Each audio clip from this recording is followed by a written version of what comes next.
Hello, my name is Jiminavu, and today I'm gonna present my topic on cultural distance and some of the concepts that I've learned, and also relate those concepts with my experiences.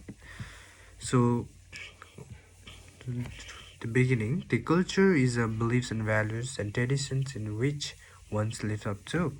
So, the beliefs and values when one holds firmly leads to a social construct of individualism.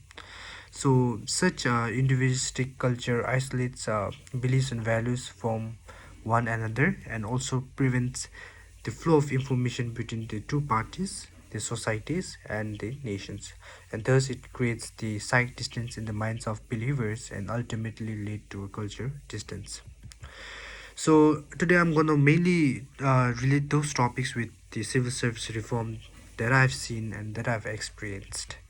So it's the civil servant reform in Bhutan is like mainly it created distress and grievance, and because government heavily depended on the exp- uh, expert, ex- external expertise for reform, who has less knowledge on our culture and and context in which the reform was taking place.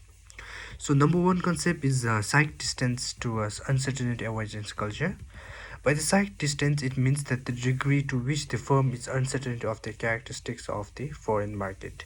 In the same way, Bhutanese felt that the uncertainty of Singaporean system of civil service reform, especially when 22 senior executive were managed out, they feel it seems very harsh and opposed to a culture context of Bhutan.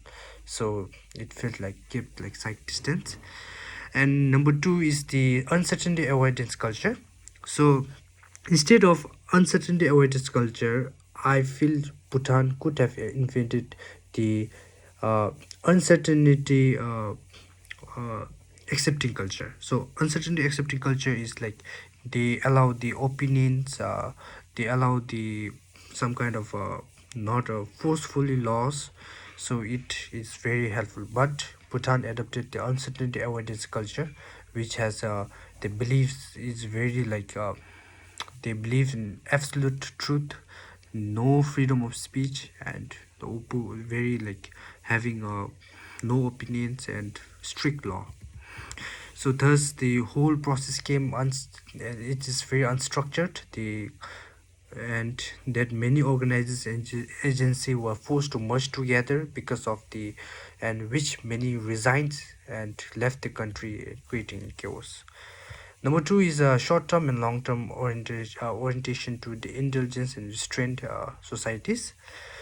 One of the key reasons that attribute to culture distance is that the difference that society is oriented. So Bhutan is by culture is long-term oriented. So we are supposed to be like a belief of person adapting to a circumstance and traditions and adapt to a changed circumstance and learn from the other countries. And another one is the restraint prevails. The restraint it prevails high in Asian that also includes Bhutan. So the by the dimension of restraint, there is a perception of helplessness that what happens to me is not my doing.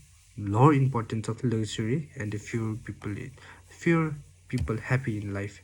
So when the government indulge external agency, which is Singapore, in the civil service reform in Bhutan, many people felt very helplessness and in fear, and the freedom of speech was not the prime concern, and people accepted the change.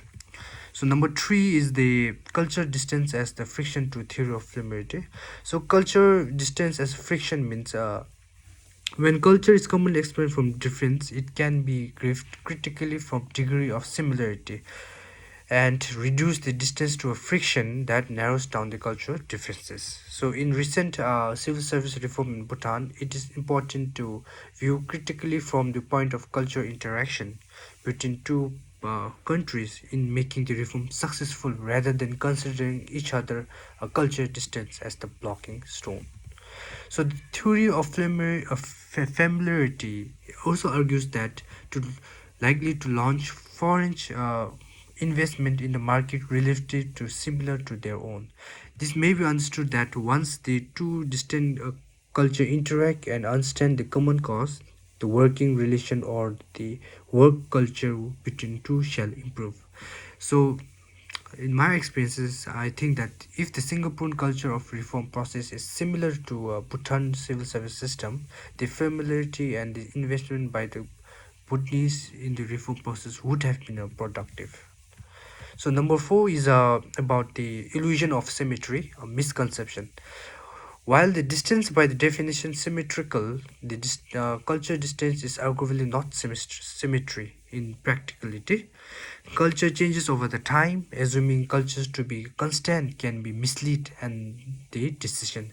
So buying the Singaporean culture of assessment and leadership management in Bhutan civil servant reform process can be costly when Singaporean strategies are found to be irrelevant and obsolete in Bhutanese context in the future. So there is no guarantee that the culture distance between two countries from the point of similarity in countries and size and governments would remain same. So number five is about the culture distance as the steady and linear.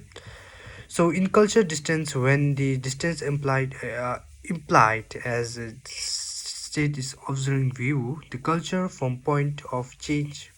Uh, so mathematically, the distance suggests linearity, which means that physical distance are alike. For example, the distance from A to B is same to be B to A, and even the geographical imaginary of distance when considered same in the culture distance is presumed to be a same essence and impact.